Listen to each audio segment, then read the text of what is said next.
Right, I've just come down to Trevor's swim. This is clever Trevor. Caught 3 of the biggest fish so far of the trip, so he's on a bit of a roll at the moment. Again, we've got another quiet moment, so just thought I'd take the opportunity to talk through a little bit about the S-Lites. We've not done any publicity of these yet. They're relatively new to the range, well, very new to the range. And I just thought I'd talk to Trevor, because Trevor's been using them since virtually we brought them out. And also then tell you a little bit about the rods in general. So, well, what are your impressions, Trevor, on the rods?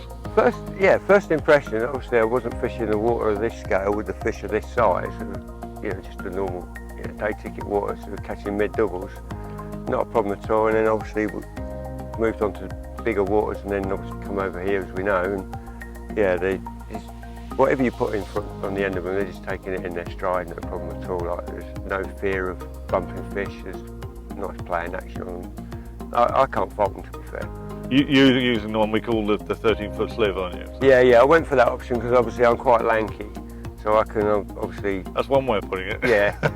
I've heard it called different things. Yeah, I can cater... Long streak or something. Yeah, I can cater for a 13-foot because obviously I've got long arms, so 13s, as you know, don't always suit everybody. So, but I've become accustomed to 13-foot, so I try and stick with them where possible. Yeah. And it suits my needs. Yeah, 13's actually become a lot more popular for us as a company. I think obviously Hutch predominantly uses 13s in his casting, and obviously that helps with the promotion of them. But I think a lot of people are realising that with that higher arc, it actually gives you more distance naturally anyway. So. Yeah, I've always found, obviously going back 20 years when I spent a day with Hutch casting, at that time I was using 12-foot rods. And then I had to go with what was then the prototype highest 200 before it became available. And straight away I noticed a difference immediately on the acceleration of the lead in relation to that extra foot. You try and explain to somebody that adding a foot on the end of the rod, and they're like, oh, well, that can't make that much difference. But it's generating that bigger arc.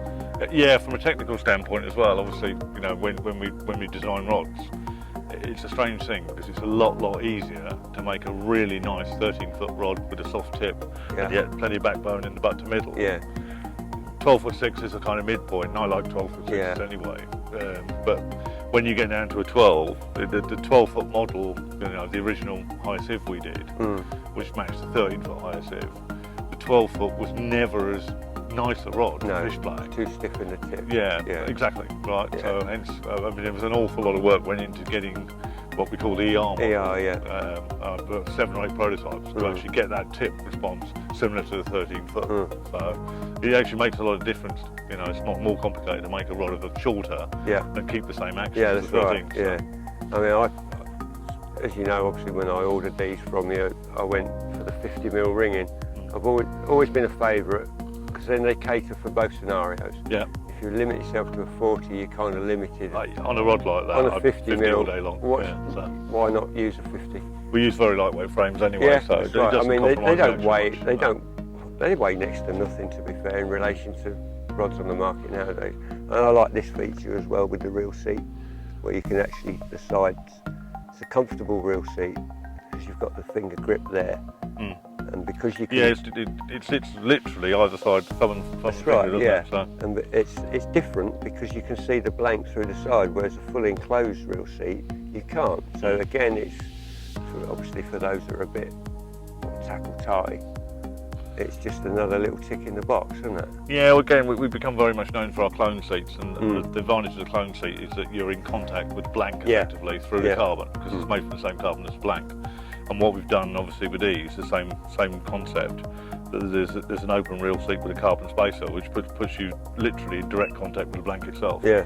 So, it just makes that much difference that you can literally, when you're letting it down, you feel everything. Oh yeah. So. Yeah, I've not had any issues with feeling the lead down at all in it. If anything, I thought it was potentially more responsive. Because of that, than using the predecessor rods that I've also used. Yeah, it probably is. I like that little finish. It's quite neat, that. Yeah, well, a bit of the history of them, because obviously we were prototyping these over a couple of years. I always play around with new carbons. There were 3 new carbons that were presented to me, and this is a Japanese carbon, as were the other 2. we always make up prototype rods, blanks initially, because I'm not worried about the fittings. So we'll make up the prototypes and we'll go out and test them. And there was 3 different finishes and 3 different carbons basically. And this one just stood out head and shoulders above anything else. It's a material called C626, and it was new carbon developed, and it just cosmetic, it appeals as well. But it when we were doing the testing, and obviously, you know, I get out with Hutch a lot on places like Naseby to do testing. And, you know, we try and break prototypes and see what they do. But both of us looked at each other, and it kind of got nicknamed Baby High S because the material and the action and the recovery was just very, very similar to a High S. I noticed that first time I cast. I mean, this is the first venue really where I kind of wound them up a little bit to a degree, because the other waters don't really, not a necessity. But I found the lightness in it adds to that. Whereas, you know, a lot of other rods out there, similar performance, but there's always a drawback. There's added weight to them, but particularly the tip. Exactly, and I've always found with the Free Spirit blanks, they're very deceiving when you look at them, because they look very thin, and people think, oh no, that won't handle what I want to do.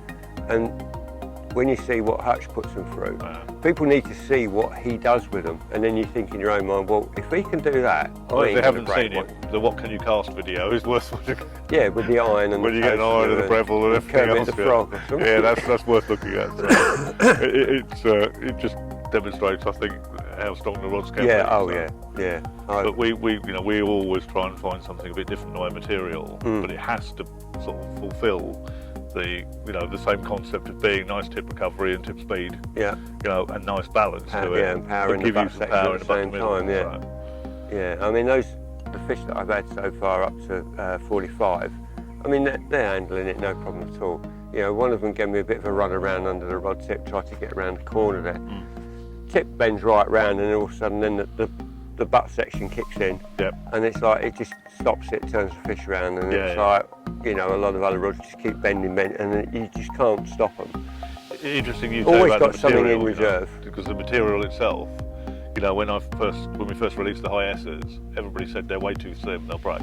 You know, it took us literally 18 months, 2 years of proving the point. Which is what I said before earlier, we released them. But as much as anything, proving the point to ourselves as well. That they were strong enough for the job. And obviously they've stood the test of time and have become a, you know, benchmark rod, and obviously a flagship rod in our range. Exactly. But, you know, I saw the same potential with these. You know, the action is very similar, the feel is similar. You know, and obviously we're presenting these at a price point that is nowhere near High S. It's in the middle of our range. Yeah, that's right. Yeah, that surprised me actually. You know, when I bought these in relation to the High S, you know, I thought they were going to be on a very similar pay structure to those, and when I ordered them, I was like, whoa, that was a bit of a, you know, I expected a 4-figure sum, and it wasn't nowhere near that, so to speak. And, you know, so much so, you know, I added 2 of the SPMs with it and 2 of the S-nets. I went for the 8-foot handles because I do a lot of zig work on one of our lakes, and I wouldn't use any 6-foot handle ever. No, well, seeing obviously now they're in 2 4-foot sections. When you fold them up, they're only 4 foot long. Plus boat work. And they're so eeasy to pack down and pack away. Well, otherwise you're restricted to a 6-foot handle and a 42-inch net, and then it's just so cumbersome. I've never got why people sort of almost high handicap themselves.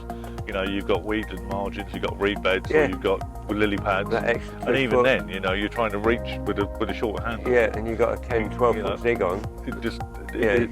I don't get why people put themselves through that. I don't. The amount of people who say, "Oh, I lost it just off the end of the net." Well, two more foot, it's in the net. So. Potentially would have been in the net, But no, these have, you know, as I say, it's the first time we've really sat down and talked about these, apart from obviously the shows we've done, and.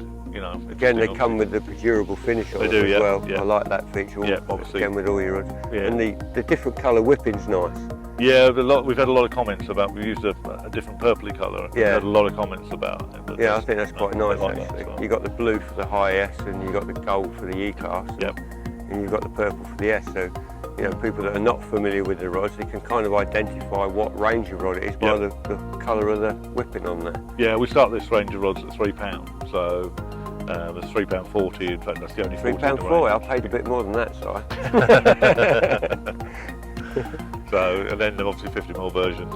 There's corks available as well, and this range can be completely custom built. So there's 10-footers in 2 different test curves, 2-4, 3-4, because 10-foot rods become very popular. Yeah, that's right. We've done 10-foot rods since literally we started nearly 20 years ago. But we boat carp rods in 10-foot. We used to sell, and still do sell loads in France, for boat work and so forth. Yeah, they're a popular rod, but very underrated.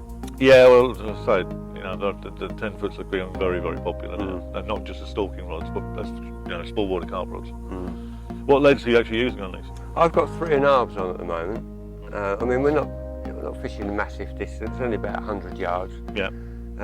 So I could get out there easier, just as easy with a 2-ounce lead, but for hooking purposes, I've stepped up to a 3.5. Now, Hutch and I were speaking earlier because we differ in what we tend to do lead-wise. Yeah. He'll quite comfortably put a 4.5 or 5 on. Yeah, I could put a 4 on them and feel quite happy about it.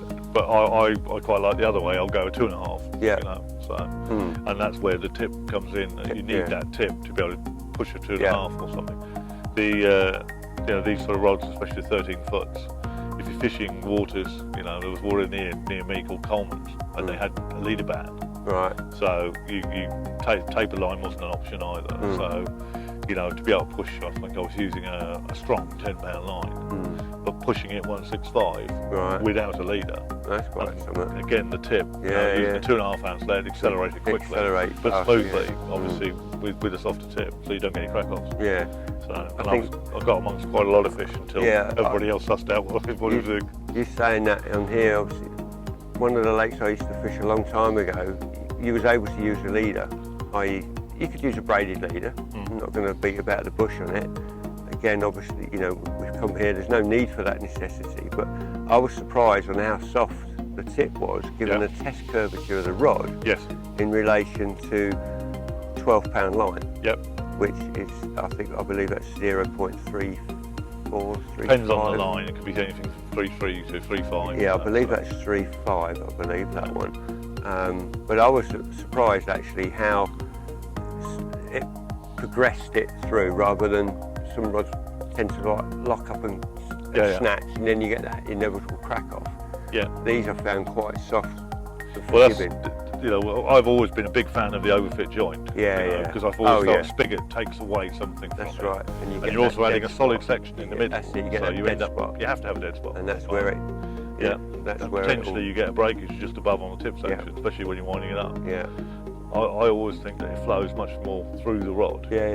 And obviously gives you more feel. That's right. It's exactly the same material right through. So. Yeah.